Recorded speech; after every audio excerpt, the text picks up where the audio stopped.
Assalamualaikum warahmatullahi wabarakatuh. Sampurasun wargi bedas. Selamat datang di podcast Diskop UKM. Senang sekali saya bisa kembali menyapa Anda semua hari ini. Nama saya Wangi Buana Sakti. Pada episode ini kita akan membahas sesuatu yang sangat fundamental bagi seluruh aparatur sipil negara, yaitu terkait core values ASN berakhlak. Nah, untuk membahasnya lebih dalam, kita sudah kedatangan narasumber yang amat kompeten, yaitu Kepala Dinas Koperasi dan UKM Kabupaten Bandung, Bapak Haji Dindin Syahidin, SIP MSI. Selamat datang, Bapak. Selamat datang, Assalamualaikum, sehat? Alhamdulillah, sehat Bapak. Bapak izin ya, sebelum masuk ke detail, kita mulai dari dasar dulu. Banyak ASN yang sudah sering mendengar kata berakhlak. Oh iya. Tapi belum tentu semua memahami arti dari berakhlak itu sendiri. Sebenarnya apa latar belakang lahirnya core values ASN berakhlak ini, Bapak? Oh iya, betul sekali ya. Jadi slogan berakhlak ini tentu beberapa tahun ke belakang sering kita dengar, kita lihat dalam beberapa kegiatan di ASN. Banyak yang tahu slogan ini, tapi barangkali maknanya mungkin perlu dipahami lebih lanjut oleh kita semua.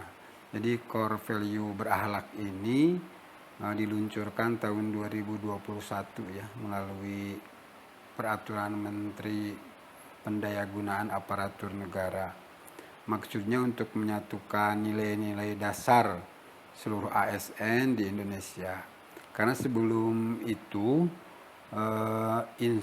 setiap instansi itu punya budaya kerja masing-masing sehingga tidak seragam.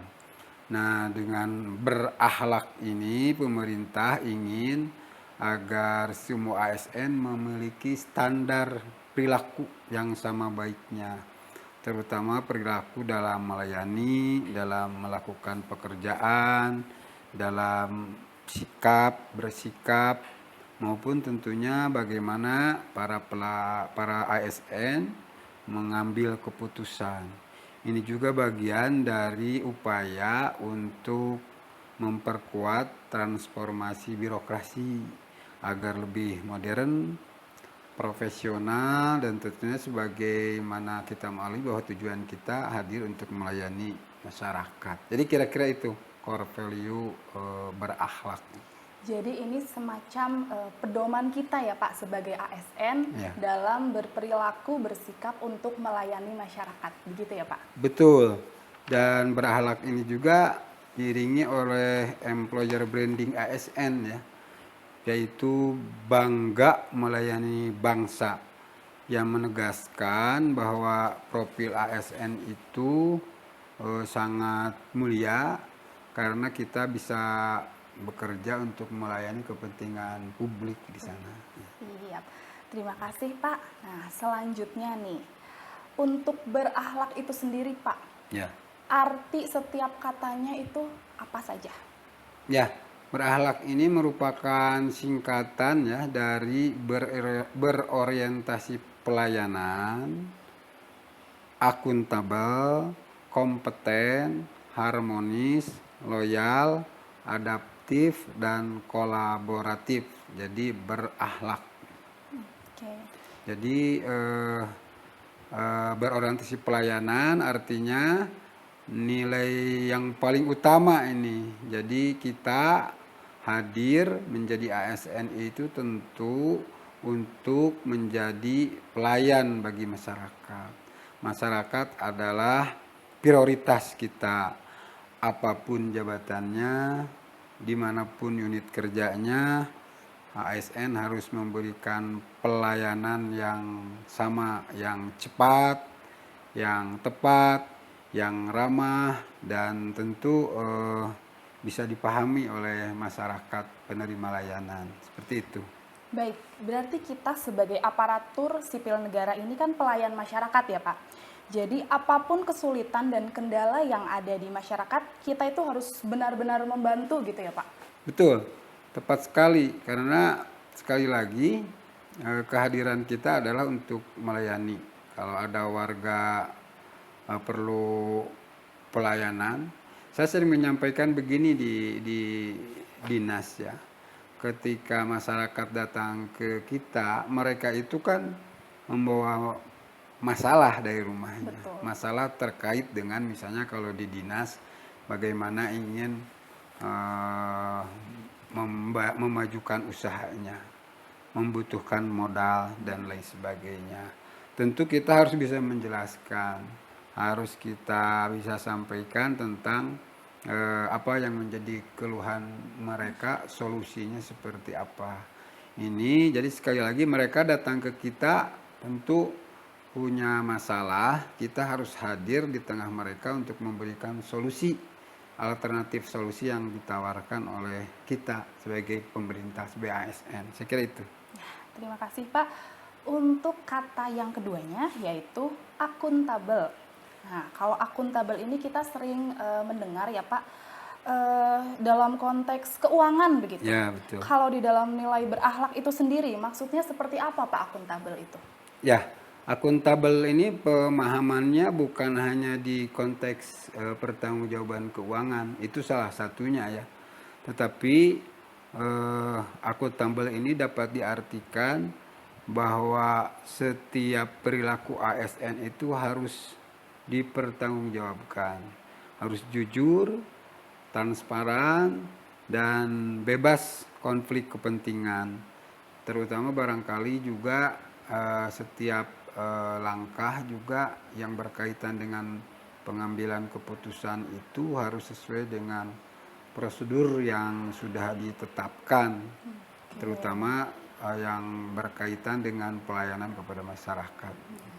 Nah, ini wargi bedas, jujur adalah poin penting dalam bekerja karena hal ini dapat membangun kepercayaan, kredibilitas, dan integritas, baik itu antar rekan kerja maupun terhadap pimpinan, serta dapat menciptakan lingkungan kerja yang lebih aman dan terbuka. Lalu selanjutnya Pak, yaitu terkait kompeten. Oh ya, ya kompeten ini artinya kita harus mempunyai pengetahuan yang cukup, yang memadai dalam hal melaksanakan pekerjaan. Oleh karena itu, tentu pada saat ini kita hidup di zaman digital misalnya. Betul, ya. Bapak. Tentu semua ASN harus memahami digitalisasi, terutama barangkali di dinas kita ya. Bagaimana pemasaran digital ini menjadi penting kan? Oleh karena itu sebagai pelayan mereka kita juga harus mengetahui. Kemudian juga tentu bagaimana kita supaya kompeten, supaya pengetahuan kita bertambah. Pemerintah menyediakan beberapa pelatihan, baik pelatihan manajerial maupun juga pelatihan teknis fungsional. Itu yang formal. Di luar konteks diklat atau pelatihan ini, tentu kita harus mengupgrade kemampuan kita terhadap isu-isu yang berkembang. Seperti misalnya kalau di dinas koperasi sekarang sedang yang berkaitan dengan koperasi desa merah putih. Nah, sekali lagi ini semua rekan-rekan ASN yang ada di Diskop UKM tentu harus memahami regulasi yang berkaitan dengan KDMP, bagaimana proses pembentukannya, pengembangannya, dan lain sebagainya. Ini tentu penting untuk menjawab persoalan-persoalan yang diajukan oleh para pengelola dan pengurus yang merupakan bagian dari masyarakat yang harus kita layani. Itu kompeten, artinya sekali lagi punya kemampuan yang memadai lah gitu. Baik. Jadi kalau khusus untuk ASN, mungkin kompeten itu seperti kita keluar dari zona nyaman ya Pak. Betul. Kita bisa harus mengembangkan diri. Jadi jangan cepat puas kawan-kawan ya. kawan-kawan ASN se-Kabupaten Bandung jangan cepat puas dengan kemampuan yang kita miliki saat ini. Kita tetap harus berkembang, keluar dari zona nyaman, dan meningkatkan kemampuan kita sebagai ASN. Seperti itu. Selanjutnya, yang poin keempat Bapak, ya ini terkait harmonis. Kalau di keluarga itu harmonis, keluarga harmonis gitu ya Pak. Kalau di lingkungan kerja itu seperti apa? Saya kira nilainya sama juga dengan keluarga harmonis ya. Karena juga kita di kantor juga merupakan bagian dari keluarga besar yang punya tanggung jawab yang sama, yang berkaitan dengan pekerjaan sesuai dengan porsi masing-masing. Artinya suasana harmonis ini menggambarkan suasana kerja yang sehat dan saling menghargai. Perbedaan itu pasti ada ya, itu fitrah. Nah, perbedaan pemahaman, perbedaan pendidikan, perbedaan latar belakang suku, budaya dan lain sebagainya. Tapi itu seharusnya menjadi bagian dari untuk menciptakan kekuatan di lingkungan pekerjaan kita. Jadi sekali lagi harmonis ini lebih kepada suasana kerja kita yang saling mendukung, yang saling menghargai, yang sehat, sehingga memang tercipta budaya kerja yang positif. Setuju Pak, karena kita ini sebagai pekerja pasti lebih banyak menghabiskan waktu di kantor ya Pak. Betul. Dari pagi sampai sore kita istirahat, besok pagi udah ke kantor lagi. Gitu ya Pak. Jadi sebisa mungkin kita menciptakan suasana yang harmonis di lingkungan kerja kita, seperti itu. Setuju. Selanjutnya terkait loyal. Nah, loyal di sini bagaimana Pak sebagai ASN? Lah, loyal ini penting sekali ya. Jadi loyal ini bukan artinya menuruti setiap perintah, bukan hanya di situ pengertiannya. Tetapi loyal kepada negara karena kita aparatur negara. Loyal kepada tentu dasar negara Pancasila, Undang-Undang Dasar 1945, NKRI, pemerintah dan tentu pimpinan. Bisa menjaga nama baik institusi itu juga merupakan salah satu bentuk loyalitas. Dan saya bisa menambahkan, dan loyal itu bukan hanya urusannya atasan bawahan, tapi juga menurut saya loyal ke atas, loyal ke samping. Nah, loyal ke samping berarti saling menghargai tadi. Betul, ya Pak. Kita punya peran masing-masing. Dan juga loyal ke bawah.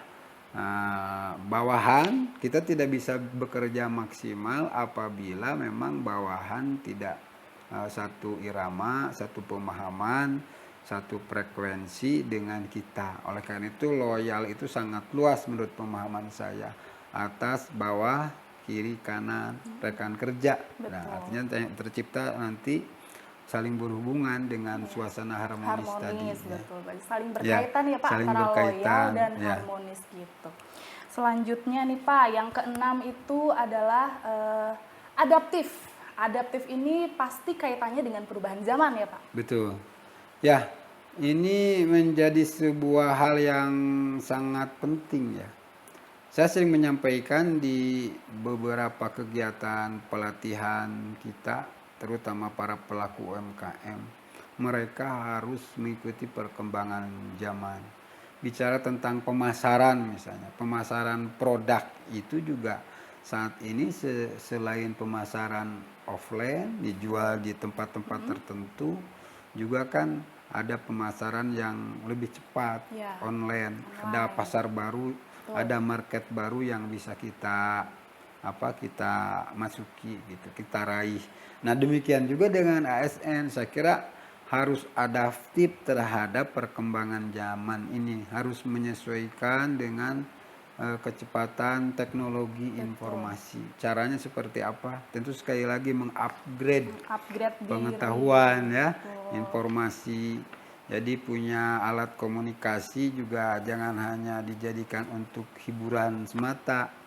tapi juga untuk memaksimalkan pengetahuan sehingga potensi kita bisa bertambah. Saya kira itu. Sip. Setuju banget Pak. Dan yang terakhir nih Ya. kawan-kawan, yaitu terkait kolaboratif. Nah, Ya.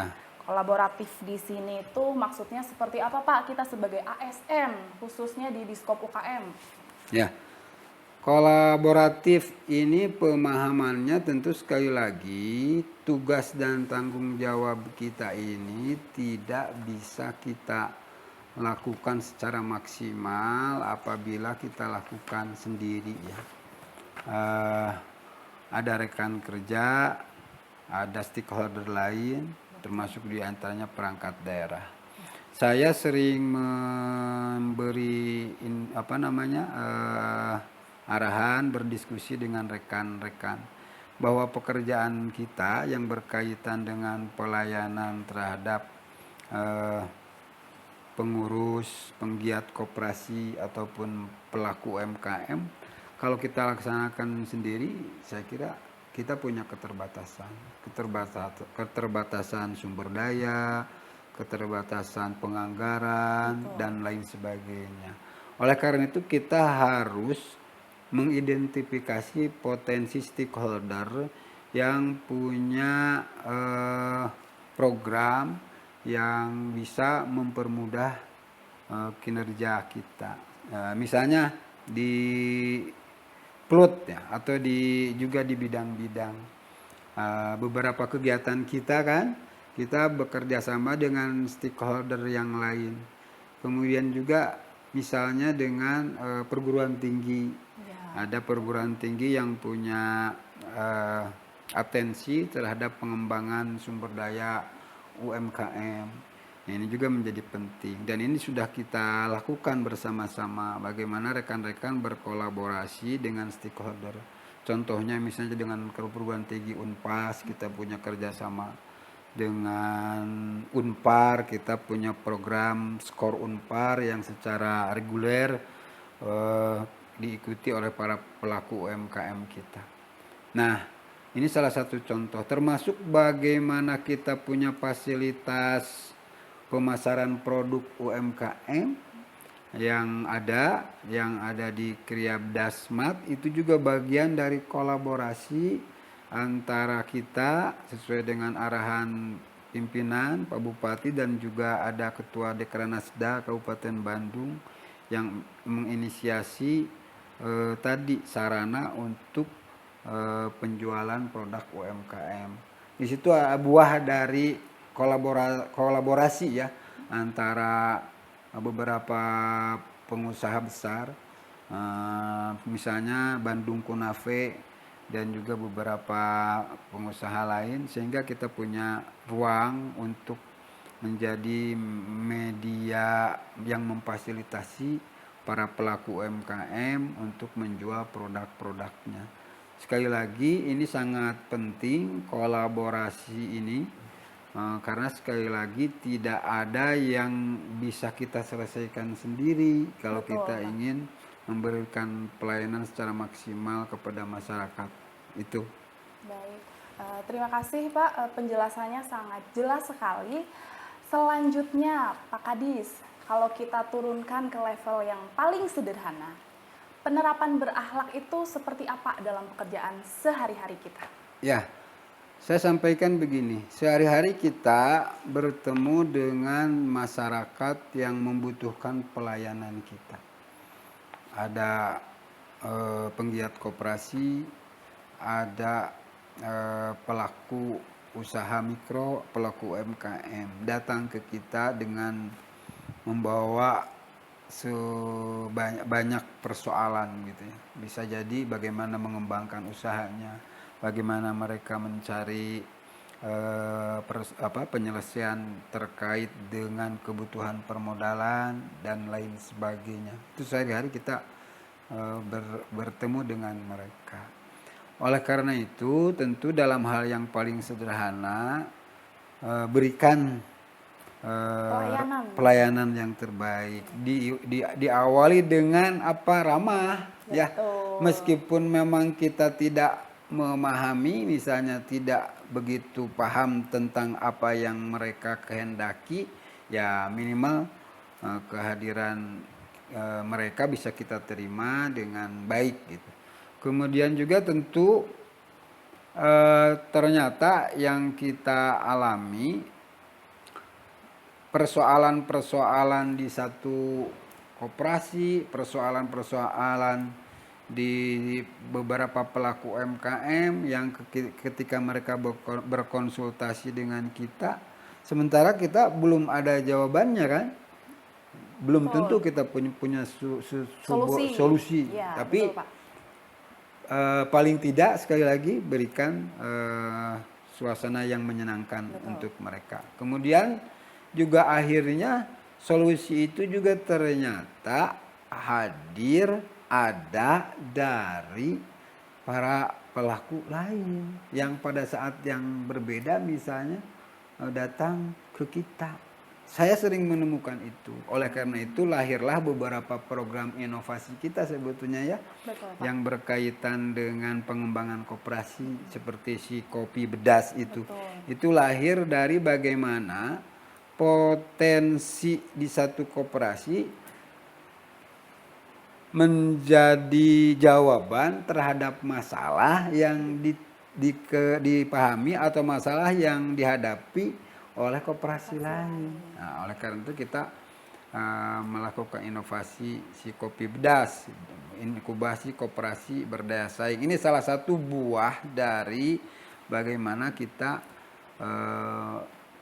memberikan Solusi, gitu ya, pelayanan kepada mereka sehingga ada solusi. Sekali lagi kita juga tidak bisa menjamin ya setiap persoalan yang mereka bawa itu bisa selesai pada hari itu. Tetapi paling tidak berikan pelayanan atau suasana yang menyenangkan untuk mereka. Mereka datang bawa masalah, jangan jangan bertambah masalahnya. Betul, ketika Pak. Berhadapan dengan kita, ketika buanginya misalnya moodnya nggak bagus diperlihatkan, mereka tambah masalahnya, bukan selesai. Kira-kira gambarnya seperti itu. Baik.